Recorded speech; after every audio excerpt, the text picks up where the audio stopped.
দাদা, ও দাদা, তুমি এসেছো? কত বছর পরে তোমাকে দেখলাম। কতদিন তোমাকে বলেছি আসতে, তুমি তো আসলেই না। তুই বা কেমন? আমি এত বছর পরে শহর থেকে ফিরেছি আর তুই কি না মামা বাড়িতে গিয়ে বসেছিলি? আমি কি জানতাম তুমি আসবে? তোমার আসার খবর পেয়েই তো আমি চলে এসেছি। খুব ভালো করেছিস। এখন এই যে গাড়ি ভর্তি বাজার আছে, সবকিছু রান্নাঘরের দিকে নিয়ে যা। আরে, এত বাজার সদাই দিয়ে কি করবি তুই? এই তো দেখছি পুরো 1 বছরের বাজার নিয়ে এসেছিস। মা, তুমি বুঝতে পারছো না, আমি এত বছর পরে এসেছি, গ্রামবাসীদের নেমন্তন্ন করে খাওয়াবো না, তাই তো এসব এনেছি। তার মানে গ্রামবাসীদের কি নেমন্তন্ন করেছিস? এগুলো দিয়ে বড় ভোজের আয়োজন করা হবে। তুমি একদম ঠিক ধরেছো। কিন্তু এতগুলো টাকা খরচ করলি কেন বাবা? এত টাকা খরচ না করলেও পারতি। এই টাকা দিয়ে আমরা 2 বছর অনায়াসে চলতে পারতাম। কি যে বলো না মা, তোমাদের কি আর আগের সেই দিন রয়েছে? এরকম টাকা আমার কাছে কিচ্ছু না, তুমি আর চিন্তা করো না তো। ঠিক আছে, তুই যখন নিয়েই এসেছিস আর সবাইকে নেমন্তন্ন করেছিস, আমরা তো আর না করতে পারি না। ঠিক বলেছ, তোমরা রান্নার আয়োজন করো, দুপুর নাগাদ সবাই কিন্তু চলে আসবে।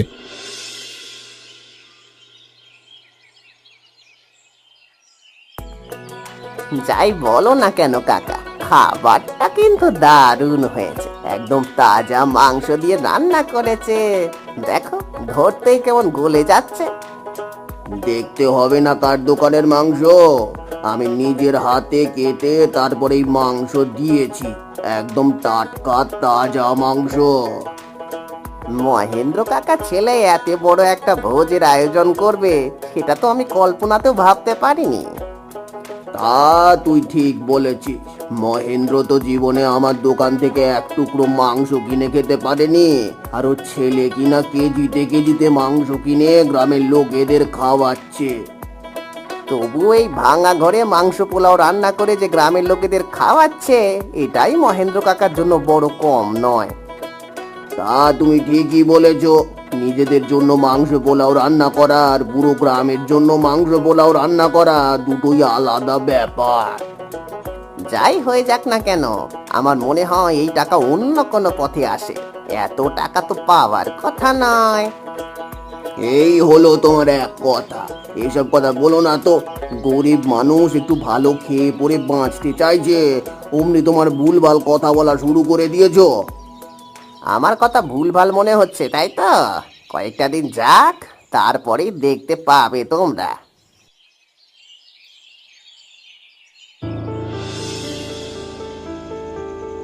আনন্দ, তুমি ঠিকঠাক খবর এনেছো তো? বিক্রম এই বাড়িতেই আছে? যদি এই বাড়িতে না থাকে তাহলে কিন্তু উল্টে কেলেঙ্কারি হয়ে যাবে। আমি ঠিক খবর এনেছি, একদম পাক্কা খবর। আমি নিজে ওকে দুপুরবেলায় এ বাড়িতে ভোজের আয়োজন করতে দেখেছি। কিন্তু ও তোমাকে দেখে ফেলেনি তো? দেখে ফেললে কিন্তু ওখান থেকে পালিয়ে যাবে, ওকে আর ধরা সম্ভব হবে না। একদম নয়, আমি চাদর মুড়ি দিয়ে তবেই ওই ভিড়ের মধ্যে গিয়ে দেখে এসেছি। আমি তো জানিও কেমন লোক। বেচারা ভেবেছিল এখানে এসে লুকিয়ে থাকলে ওকে কেউ ধরতে পারবে না, কিন্তু আমাদের হাত থেকে বাঁচা এতটা সহজ নয়। আচ্ছা গোপালদা, ও ভাবলো কিভাবে যে আমাদের সাথে এতদিন কাজ করেও আমাদেরকে চিনতে পারলো না? আমাদের এই দল থেকে কেউ কখনো এভাবে পালিয়ে আসতে পারে না। সেটাই তো ওর একমাত্র ভুল। ও ভেবেছিল ও নিজেই চালাক, আমরা ওকে কোনোদিন ধরতে পারবো না। এখন বলো কবে ধরবে ওকে? ও এখান থেকে পালিয়ে যাওয়ার আগেই ওকে ধরতে হবে। এত রাতে যাওয়াটা ঠিক হবে না, গ্রামের দিক তো উল্টে বিপদ হয়ে যাবে। কালকে সকালে গিয়ে দেখতে হবে ব্যাপারখানা কি। ঠিক আছে, তাহলে তাই হবে। আগামীকাল সকালেই আমরা যাব ওর বাড়িতে।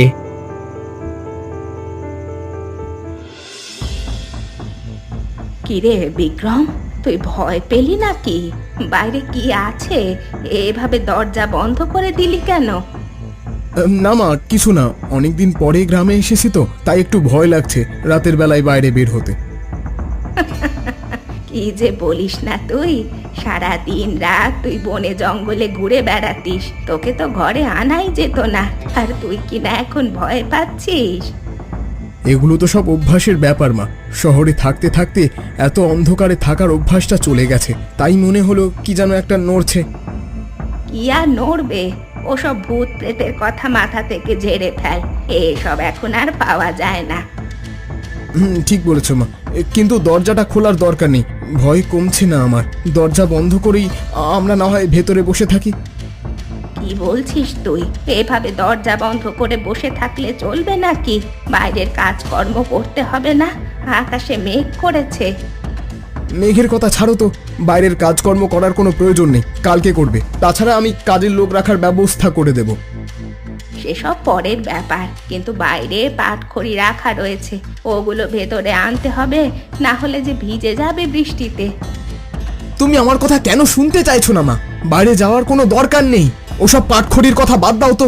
আমি কালকেই তোমাকে ভালো চুলা এনে দেব। হঠাৎ করে তোর যে কি হলো, আমি যে কিছুই বুঝতে পারছি না। কিছু হয়নি মা, তুমি চুপচাপ বসে থাকো তো। তুমি বরং কবিতার সাথে গল্প করো, আমি পাশেই আছি।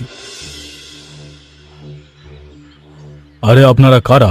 আমাদের বাড়ি দরজায় এসে দাঁড়িয়ে আছেন, দেখে তো শহরের মনে হচ্ছে। আপনারা কি বিক্রমের কাছে এসেছেন? ঠিক ধরেছেন, আমরা বিক্রমের কাছেই এসেছি। বিক্রম কোথায়? বিক্রমকে একটু ডেকে দিতে পারবেন? আসুন আসুন, ভেতরে এসে বসুন। আপনারা তো আমাদের অতিথি। আরে আরে বিক্রম, বিক্রম কোথায় তুই? এত ব্যস্ত হতে হবে না, আমরা বসার জন্য আসিনি। বিক্রমের সাথে একটু দেখা করতে এসেছি। বিক্রম কি ঘরে আছে? হ্যাঁ, ঘরেই আছে, হয়তো ঘুমাচ্ছে। রাতে খুব দেরি করে ঘুমিয়েছিল তো তাই। কিন্তু আপনারা ঠিক কি কারণে বিক্রমের সাথে দেখা করতে এসেছেন? আপনার ছেলে শহর থেকে কি কাজ করে বাড়িতে ফিরে এসেছেন, আপনাদের সেটা জানা আছে? কি কাজ করে মানে? আমার বিক্রম তো শহরে চাকরি করে। চাকরি করে এতটা বছর পরে আমাদের গ্রামে ফিরেছে। ভুল কথা, আপনার ছেলে কোনো চাকরি করতো না। আপনার ছেলে অবৈধ কাজের সাথে জড়িয়ে গেছে, সেখান থেকেই এত কারি কারি টাকা সরিয়েছে।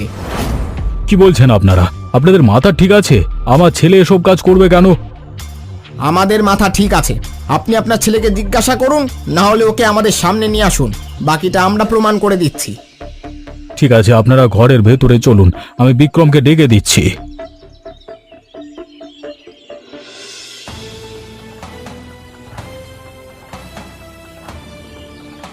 কোথায় যাচ্ছিস? এখানে সোজা হয়ে দাঁড়া। যে প্রশ্নগুলো করা হবে সেই প্রশ্নগুলোর উত্তর দিবি। বাবা, আমার কাজ আছে, তুমি বুঝতে পারছো না, আমাকে যেতে হবে। কোথাও যেতে হবে না তোকে, এখানেই দাঁড়া। আপনাদের যা খুশি জিজ্ঞাসা করতে পারেন আপনারা। আমার ছেলে সবকিছু স্বীকার করবে। কি হলো বিক্রম? আমাদের টাকা পয়সা নিয়ে যখন পালিয়ে এসেছিলে তখন ধরা পড়ে যাবে সেটা নিশ্চয়ই ভাবোনি। কি বলছেন এসব? আমি কিছুই করিনি। আপনারা কারা? আপনাদেরকে আমি চিনি না। বিক্রম, আমি তোর বাবা হয়ে বলছি, তুই আমার দিব্যি লাগে।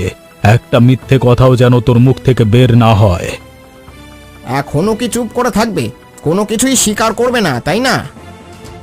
আমার ভুল হয়ে গেছে, আমাকে ক্ষমা করে দিন। আপনাদের সমস্ত টাকা আমি ফিরিয়ে দিচ্ছি। এতটা সহজ নয়, আমাদের টাকা তো আমরা নেবই, আর এর শাস্তি তোমাকে পেতেই হবে। তার মানে আমার ছেলে সত্যি অবৈধ কাজ করছিল এত বছর? ঠিক ধরেছেন, ও আমাদের টাকা মেরে পালিয়ে এসেছে। ওকে এখন আইনের হাতে আমরা তুলে দেব।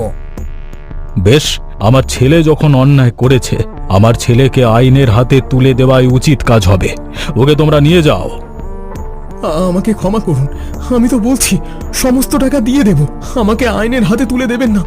বাবা, বাবা, বাবা, আমার একটা কথা শোনো বাবা। বাবা শোনো।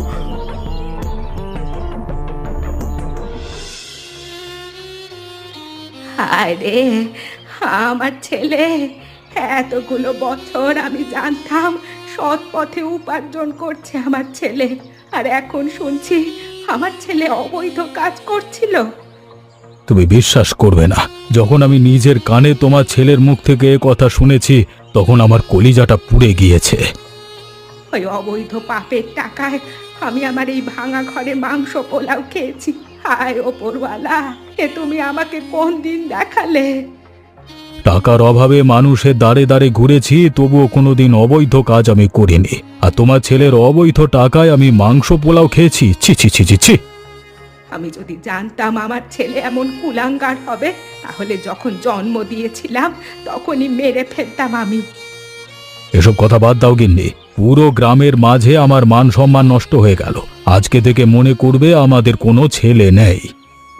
ঠিক বলেছ, যারা অন্যায় করে তাদের সাথে কোনো আপোষ আমাদের নেই। ওকে আইনের হাতে তুলে দেওয়া হয়েছে, একদম উচিত কাজ হয়েছে।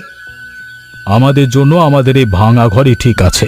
যদি আবার কখনো পারি তবে সৎ টাকা উপার্জন করে এই ভাঙা ঘরে মাংস পোলাও খাওয়াবো তোমাদের। আচ্ছা বলো তো বন্ধুরা, এই গল্পে বিক্রম কত কেজি মাংস কিনেছিল? এমনই মজার মজার গল্প দেখতে আমাদের চ্যানেলটিকে সাবস্ক্রাইব করতে ভুলবেন না।